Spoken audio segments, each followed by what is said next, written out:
Ladies and gentlemen, we back again with another episode of the Xperts, coming to you live from the Solid Pods Network.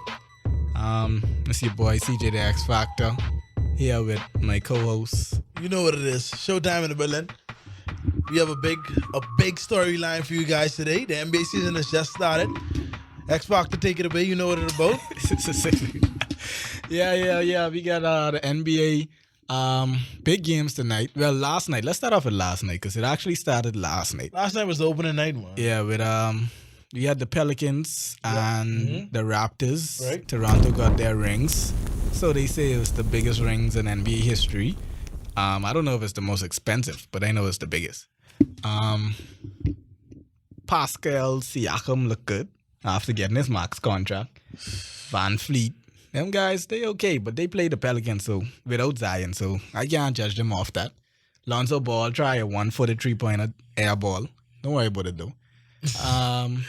Lonzo Ball didn't even play the fourth. They didn't even play the closing quarters, man. I don't know what's going on around there. He's still trash. Then we had the game of the night, the Lakers versus the Clippers, with the battle for LA.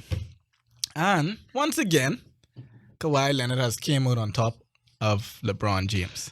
Please be reminded, this is one of 82 games. People keep asking, like, why is there a debate between LeBron and Kawhi for best player? Because there's now a legit debate. If the man keep getting up against you every time he see you and beating you every time he see you, how you still get number one? Like, it is a debate. Now, I ain't saying he is the head and shoulders number one above LeBron, but it is a debate because every time LeBron and Kawhi buck, Kawhi's get the best of him. I totally agree with you, Mr. X Factor. That was the first time I watched LeBron game and realized that he wasn't the best on the floor. He wasn't even the second best but Anthony Davis was waking them fellas in that paint game. I mean, at the end of the day, they still only end up with combined 2 points in the fourth quarter. Yeah, they got to close out better. So, it's see where you put me. They was neck and neck until the last quarter. Maybe if it turned out a different result, 10 points. Yeah, they could swing. I mean, if it was a different result, then hey, LeBron James still the best in the world, buggery. I just need to see more. I need to see more. That's the first time I've really watched an NBA game where LeBron played and he wasn't the best in the game. I gotta say that. I've never seen him before. This is the first time. It's unbelievable. I guess maybe age is catching up to LeBron and Kawhi Leonard played a hell of a game, scoring 30 points game high. What could I say? Kawhi Leonard is the best right now I've seen in the first night of the NBA, and I look forward to seeing more. But LeBron got to really step up his game. I don't know whether or not he wasn't training hard enough as he in recent summer months, or maybe he was focusing on family or whatever the situation might have been. But LeBron was not the best last night, and as a LeBron fan, it was kind of disappointing that these things occurred, and I hope to see him even get better. He won't be focusing on making Space Jam and crap. I see problem. At the end of the day, he's still playing ball. Even if he was making Space Jam, that fella looked like he didn't even touch a ball this whole summer. I don't even know what's going on. That's a problem right there. But 1 point in the fourth quarter, is that the LeBron who we've seen in recent years? No. He ain't surprised me. This is one of the first times that LeBron those might actually start again, like last season, 0-3. I say all that now. But I'm not an LA fan, but I'm a LeBron fan, and I'm pulling and I'm rooting for him. But this isn't what we expected to see. I'm quite stunned. Mr. X Factor, I don't know what to say. You sound hurt. But moving, I'm disappointed. I don't know what to say. Speaking of LeBron and his past and all that stuff. Let's move on to someone who saved LeBron's career once or twice. Kyrie Irving tonight dropped 50 points in Brooklyn's debut. Wow.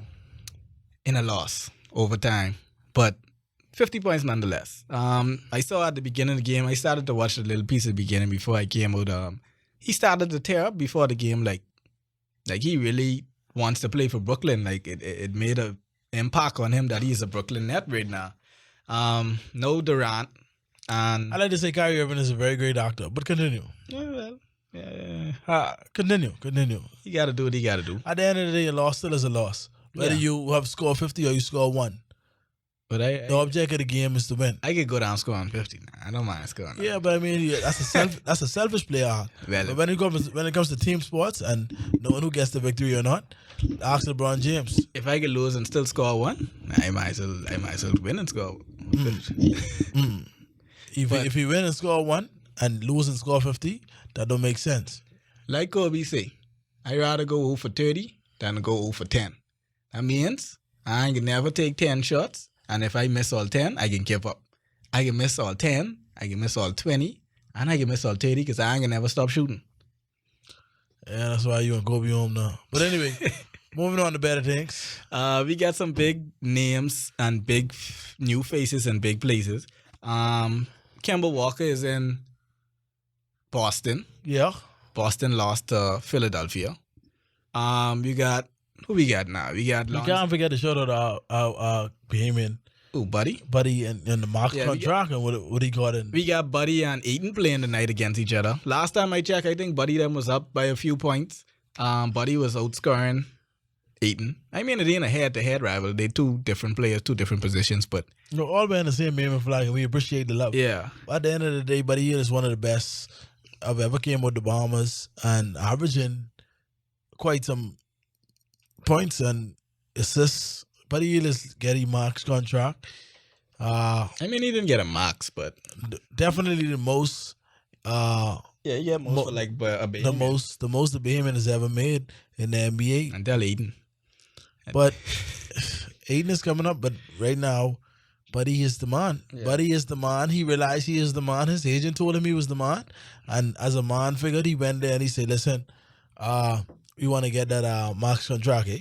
Don't forget me. Eh? I'm glad he I got can't it take done. no 70, 80 mil. I want something more than that." That's what we got to do now. Realize our value as Bahamians. But anyway, take it away, X Factor. I glad he got it done before the season, so they don't have that hanging over their head on whether or not they want you, or whether or not you can get traded, or whether or not you coming back. So Right. once you get it done before the season, now you could focus on balling. Like he say, he comes out there to ball every night. Right. So it is what it is. Now you could focus on. I don't think Sacramento made the playoffs, but at least he could focus on getting buckets. That's Buddy buckets. That's what he do. Recapping, going back to let's cross over a little right now to the NFL. We have some big storylines going on. Yeah, boy, NFL was really great this last Fellas dropping like weekend. flies. You got injuries to almost half of the league quarterbacks. You got backup quarterbacks going 5-0, 6-0, and starting quarterbacks about to return because you got Teddy Bridgewater for the New Orleans Saints. Went 5-0 since Breeze been down, but now Breeze say he wants to play next week. I don't know what they should do. I mean, Breeze is all-time great, but I feel you should roll with the hot on. And it still gives Breeze enough time to heal. I ain't saying Bridgewater should finish the season. Yeah. But until he lose, let him play. Let him and play. save Breeze for Let him later play. on. Let him play. Because you can need him in the playoffs. And not only that, the elbow is a really funny sport. Now, once you get injured with the elbow and all these different things, especially the throwing arm, it's a different story. Same thing with Cam. Yeah, but I mean, I know you see a team winning and you want to be involved, and sometimes, unfortunately for those who are stars, they don't know how to sit back and relax and realize that, hey, somebody else is doing it right now, but it's better for the team, like I told you earlier about the team sports. But it is what it is. I see number 13 on that team, wide receiver for the Saints. Michael Thomas. Michael Thomas is really shining, man. He reminds me of the Horn guy. One guy. The Horn who used to play for the Saints back in the day. He's one of the best, so he doing anything. He but 6'4", 100 in this business. I see him doing really, really, really well. I'm surprised. The surprise team right now for me right now is the 49ers. Yeah, the 49ers are doing good, but it's not no surprise to me. I don't expect them to be undefeated. And especially the way their offense plays. Because I watched their game and like their offense is mediocre. Like Garoppolo ain't getting no bunch of yards. The running backs ain't really doing nothing. And they don't have no number one wide receiver. But you gotta realize I put blame to you. I put blame to you and realizing that the Patriots groomed that Garoppolo fella to what he is today.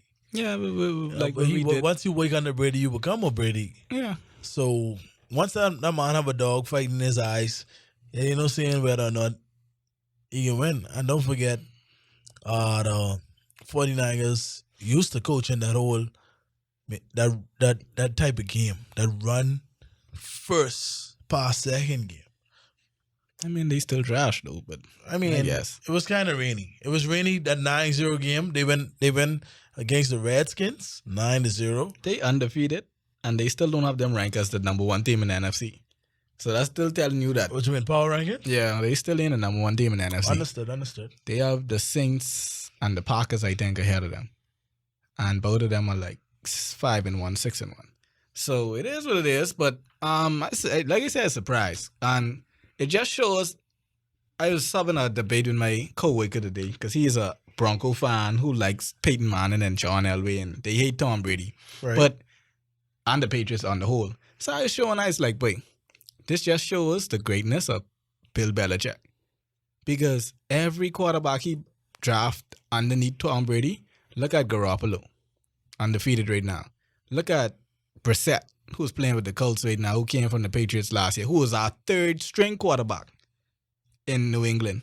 Went to the Colts and taken over from Andrew Luck and got the Colts winning every week. Then you had people like Brian Hoyer, who was a starting quarterback in Houston. Then you had people like Matt Castle, who used to play for Kansas City. Like every quarterback who came out from behind Brady was good. Not to say that Brady caused it, but it's the scouting of Bill Belichick. Yeah, my surprise victory this weekend, this past week, was the Cowboys. The Cowboys played the Eagles, and the Cowboys won by obviously a wide margin. But the Cowboys aren't who we think they are. No, they still trash. They still definitely still trash. But the scores and the stats make it seem otherwise. And they haven't got their ball club to where it need to be. Well, that's because the Eagles is super trash. Like the Cowboys are 4-3, Yeah. and the four teams that they beat Yeah. are four of the worst teams in the NFL. So it's like, okay, you 4-3 and above 500, but the four teams you beat really wasn't nowhere near good. Yeah. And the Cowboys got last game, they got a lot of their starters back. They got Amari Cooper back. Right. They got a lot of their offensive line back and a couple guys on defense. So they was at 100%, beating up on a Eagles team that doesn't have Deshaun Jackson, doesn't have Anshaw Jeffries is dealing with a mild ankle sprain. So it's like, it is what it is. I mean, the win is a win, but at the same time, when they go against big teams, we can see the difference. Yeah. Well, they lost their last 2 out of 3, I guess. But who's to say that they can't come back from this? But now, what do you think about the Packers? The Packers are ranked, obviously, the power rankings have them at maybe number 2 or number 1 in the league right now. Aaron Rodgers, those guys are playing great ball, but they can't seem to stop the ball. They starting to outscore high-scoring games, outscoring the opponent. But what do you think about that? Tell me what you think about that. Well, like I told people from the beginning of the season, Aaron Rodgers was my pick for MVP. Not because I expected him to have outstanding numbers like Patrick Mahomes did last year, Right. but it also goes with record. I expect the Packers to be top 4 in the league with record, and Aaron Rodgers to be top 4 or 5 in the league in all them other categories. So he might not be the number 1 best, but when you combine his record with his stats, they can put it. And then plus it's a media-based awards. Everybody likes Aaron Rodgers, just like how everybody likes Tom Brady. Last week, the top MVP candidate was Russell Simmons last week, but obviously he played Russell Wilson, and obviously he played the Ravens, yeah, and the Ravens. Some Boise here over. That Jackson fella showed him who the real running QB is. Yeah. And he looks a little bit like Michael Vick. Michael Vick say he was in awe. He couldn't believe what he was seeing. That's the first time he really watched him in person. And he reminds him of himself and how much of a great player he is and how much of future he is ahead of him. Yeah, what do you think about the Ravens? He has a lot of Vic qualities. Even though Vic played in a in a more tougher day where the quarterback wasn't as protected. Right. But Lamar Jackson, that's not taking nothing away from him. He still plays with the same intensity. He scrambles, he extends players. He makes, even though he gets like 100, 150 yards rushing, he does makes good passes. He could make an NFL Now, we don't want to pass. say that he has the same arm as Vic, because that'd be highly, very power-wise, no. But accuracy-wise, yes. Yeah, I mean, of course, maybe accuracy-wise, but in terms of he is an NFL quarterback, so I expect him some type of accuracy. Power, but in terms of power and rifling the ball to an extent, like Michael Vick did back in his days, is very unsettling, and I don't think that's possible. No, because most left-arm quarterbacks be dead strong. So, like, Michael Vick had that left-arm cannon, just like most of the other left-arm quarterbacks before him. They usually be very, very strong with their passes. But, Lamar Jackson, I actually feel that he should be in the talk for MVP, because what he is doing with a team that was not even projected to make the playoffs. Subpar. So, yeah, he doesn't have a real number one wide receiver either. But I mean, the last story of the day, we were just trying to figure out when will the Dolphins ever get their first win, and maybe they'll get it. Last week, the Dolphins, when that was the closest they was ever to a win. They was on a bye week. This week they came and got stumped by the Bills. When will the Dolphins ever get a win, Mr. X Factor? Who they playing this week? I don't see them getting a win no time soon, because they had an easy team at Washington. The Dolphins play the Pittsburgh Steelers on a Monday night game. Or they get roast. From the Steelers? Yeah, they get beat from the Steelers. As dead as the Steelers is, the Steelers could beat the Dolphins. Wow. So I don't see no win no time soon. Well, while we talking about the upcoming games, the game of the week they keep your eye on is the Patriots versus the Browns. Odell Beckham, Tom Brady, smoke stars in there. I understand, Mr. X Factor happens to be a Patriot fan. I happen to be a Browns fan. Maybe we could put a friendly wager on this. That's easy smoke. And get it to where it need to be. The reason why the Patriots is gonna demolish the Browns. Why? Because it all starts at the snap of the ball with the quarterback. You could have, as we seen, you could have the best running back in the back there, where they have with Bradley Chubb. Not the Patriots best, but defense the top five. The Patriots defense, when you could have two. The Patriots defense is so overrated. Two wide receivers. So overrated. And I guarantee you, they can't put up 20 points. The Patriots defense is so overrated. I've never seen a defense overrated like this in my entire life. In 7 games, you allow what, 3 touchdowns? In 7 games? We get a pick. Every game of the season so far, we've got an interception and force a fumble. So up to Kansas City? No. Yes. Check it out. Kansas City ain't get a pick every game. Listen. All I'm saying is, I can be real. When that pressure come at Baker Mayfield and he fling that ball up in the air, trying to get Odell Beckham to save him, we all know what's going on. That's pick city. You can't. Right now, the Patriots defense is playing on a pace that is better than the Seahawks defense when they was good, better than the Broncos defense when they was good, right? Better than the Ravens defense when they was good, and better than the Steelers defense when they was good. This is an all-time pace these guys are on. So to say they're overrated when you playing NFL teams, you might not be playing the best team so far, but they playing NFL teams with NFL quarterbacks, and the guy say he's seeing ghosts out there. So I don't know what to say. I don't know what to say. I don't know what to say. These QBs, maybe all kind of injuries are coming up. All kind of games are coming up. We'll keep you up guys abreast and let you guys know what's happening in the NFL, what's happening in the NBA, what's happening here in local sports. Continue to listen in on us here at the Xperts, where we count down the top things locally and internationally. We got Dr. Pan, our extraordinary engineer, along with Dr. Bob. Big up yourself, Bob. Bob is our executive producer / photography. You know, he putting it down, doing what he got to do. But he had the Xperts live on location in Studio 34. Yeah, and shout out Sans too. Yeah, Sans Omatic is he didn't get his permission slip signed tonight, but we sent it in a little late. Yes. It's our fault. We sent it in a little late. He didn't get it signed on time, but next week we'll send it in like probably Tuesday or so he could get it on. Yes, guys. Continue to watch. Continue to look out for the Xperts. We'll be live on location on events coming up. continue to watch us and look out for current events. Don't forget to hit us up on Facebook. Let us know what you think about the program. Also on Instagram, hit us up. Let us know. But Yeah. Xperts. Y'all could sounds out on Twitter too. Yeah. So YouTube. Don't forget we got our YouTube channel as well. yeah, So hit us up. Or book us up. You don't know how to already go. That's run by Immersion. Immersion. Let them know. Immersion in the building for all bookings. Link Bob. You know how the thing go. Xperts. We out, man. Kick it in the city when we in around town. Next door neighbors telling us that it's too loud now. Neighbor, can you please just turn that mess down?